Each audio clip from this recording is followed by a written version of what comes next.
بسم الله الرحمن الرحيم الرحمن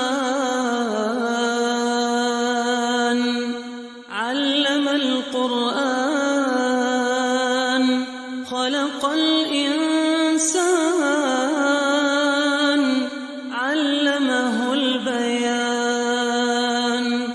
الشمس والقمر بحسبان والنجم والشجر يسجدان والسماء رفعها ووضع الميزان ألا تطغوا في الميزان وأقيموا الوزن بالقسط ولا تخسروا الميزان والأرض وضعها للأنام فيها فاكهة والنخل ذات الأكمام والحب ذو العصف والريحان فبأي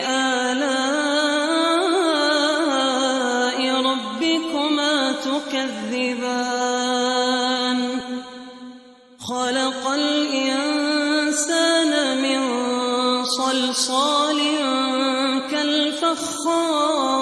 كالفخار وخلق الجان من مارج من نار فبأي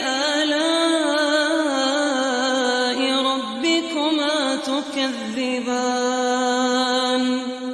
رب المشرقين ورب المغربين فبأي آلاء ربكما تكذبان مرج البحرين